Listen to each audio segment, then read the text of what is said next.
Rádio França Internacional. Bem-vindos à segunda parte da nossa emissão. Vamos começar com a convidada do dia de Stéphanie Palma. Convidada. França assumiu no passado sábado a presidência rotativa da União Europeia. Emmanuel Macron nunca escondeu a sua ambição de ser o motor de uma maior integração europeia e tem, nos próximos 6 meses, essa oportunidade. França substitui assim a Eslovénia e já definiu 3 prioridades principais: o salário mínimo em toda a União Europeia, a regulamentação dos gigantes digitais e o imposto sobre o carbono nas fronteiras. Em entrevista à RFI, Maria Ferreira, professora de Relações Internacionais do Instituto Superior de Ciências Sociais e Políticas da Universidade de Lisboa, começou por fazer a sua análise sobre o que se pode esperar desta presidência francesa da União Europeia e defendeu a necessidade de França deixar um legado para os próximos anos. A presidência francesa da União Europeia, pelo menos o seu plano semestral, o plano que o presidente Macron apresentou para a presidência francesa, é, na verdade, não um plano semestral, mas sim um plano estrutural. Ou seja, aquilo que Macron pretende fazer é deixar um legado da presidência francesa que possa durar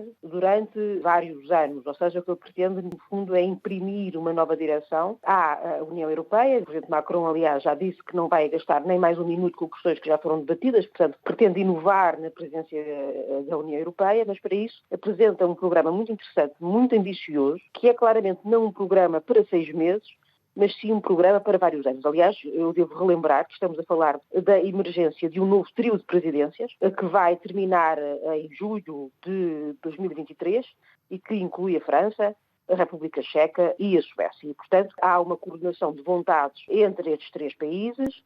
mas é claro que a França tem, entre estes 3 países, devido à sua posição como motor da integração europeia, uma preponderância e, portanto, toda a agenda da presidência francesa não é uma agenda claramente nem para 6 meses, nem para 18 meses, que é o tempo do trio, mas sim uma agenda claramente para vários anos. Considera que França vai assumir uma posição de maior integração europeia? Sim, isso é a posição clássica francesa. Aliás, o programa francês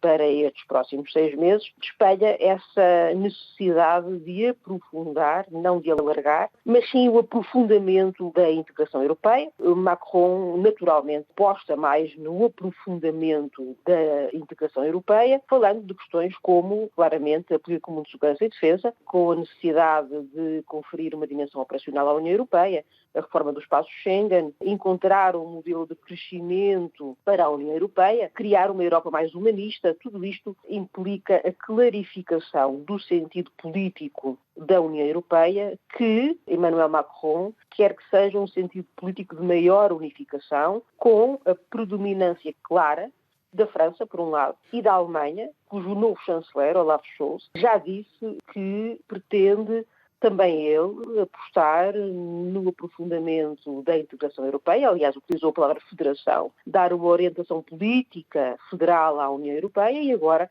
em consonância com as palavras do novo chanceler alemão, também Emmanuel Macron diz que quer conferir, pelo menos, às políticas europeias mais importantes, nomeadamente na área económica e na área social e na área do controle de fronteiras, que quer imprimir uma orientação política clara e, portanto, essa orientação política passará, como é tradicional no eixo franco-alemão, por uma maior integração, evitando assim as questões relacionadas com o alargamento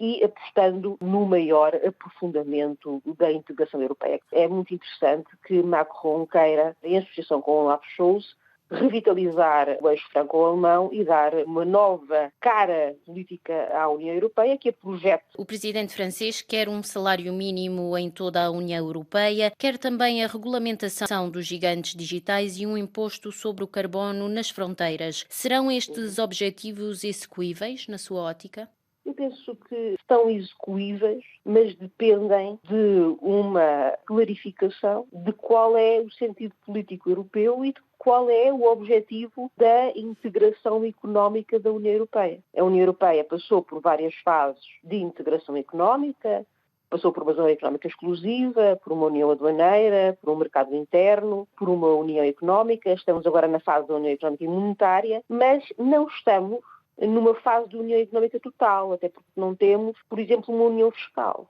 E parece-me que as propostas do presidente Macron, nomeadamente no campo do clima, no campo do rendimento social mínimo, no campo das políticas sociais, até no campo da política da saúde, devido à questão da pandemia, são propostas que pressupõem uma união económica mais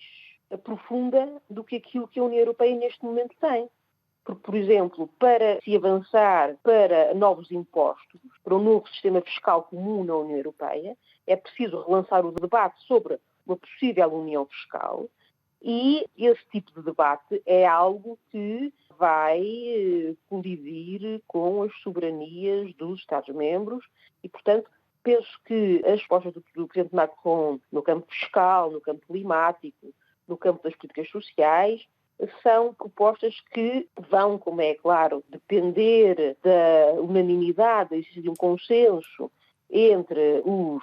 27 Estados-membros da União Europeia e essa unanimidade, esse consenso, é muito difícil de atingir, dado que existem várias perspectivas no seio dos Estados-membros da União Europeia sobre aquilo que a União Europeia será no futuro. Se estaremos a avançar exatamente para uma federação, se o objetivo é manter a União Europeia no campo económico apenas como uma união económica e monetária para os países que aderiram ao euro, ou se quer aprofundar a integração económica, porque nenhuma destas propostas é execuível no estado, na fase económica em que a União Europeia está neste momento. Qual é a leitura que faz do facto da bandeira da União Europeia ter gerado tanta controvérsia no país? A direita, nomeadamente Marine Le Pen, insurgiu-se contra esta bandeira que acabou mesmo por ser retirada nos últimos dias em França. É, no fundo, o espelhar do facto de, neste momento, o debate para as presidenciais em França se estar a fazer quase exclusivamente à direita do espectro político. A esquerda francesa está praticamente afastada da possibilidade de disputar as eleições, está a entrar num vazio de poder e a direita tem duas personalidades fortíssimas, nomeadamente Éric Zemmour e Marine Le Pen, que são candidatos cuja estratégia passa muito pela retórica e passa muito pela simbologia e passa muito pelo discurso e pela necessidade de proteger símbolos nacionais e valores nacionais. E, portanto, com um debate político muito centrado à direita, é natural que questões simbólicas, questões retóricas e que as práticas discursivas, que os valores, que os símbolos, que todo o debate político se faça não tanto em torno de políticas concretas, mas muitas vezes em torno de questões menores, como a questão da bandeira,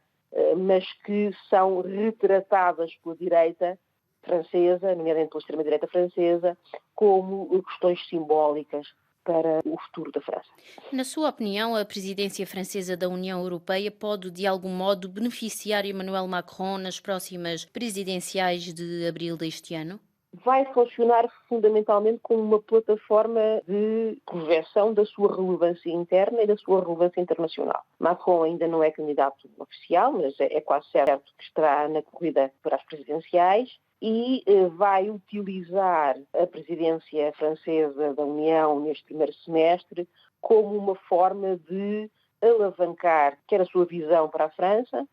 quer sobretudo a sua visão para a União Europeia no mundo. Tudo isso revela a necessidade de Macron se apresentar no sistema internacional como um líder ágil e como um líder que tem uma visão não só para a França, como também para a própria União Europeia e que quer que a União Europeia compita como ator em relações internacionais, nomeadamente com os Estados Unidos, com a Rússia e com a China. Essa emergência da União Europeia como ator internacional é uma ambição antiga da França, mas é neste contexto político específico em que Macron, na próxima primavera, irá disputar eleições, é claramente uma forma de projetar a figura de Emmanuel Macron, que durante a sua presidência foi muito ofuscada pela força da chanceler Merkel. É uma forma de agora, nesta fase de transição na Alemanha, de projetar a figura de Macron. As palavras de Maria Ferreira, professora de Relações Internacionais do Instituto Superior de Ciências Sociais e Políticas da Universidade de Lisboa, sobre a presidência francesa da União Europeia, que vigorará nos próximos 6 meses.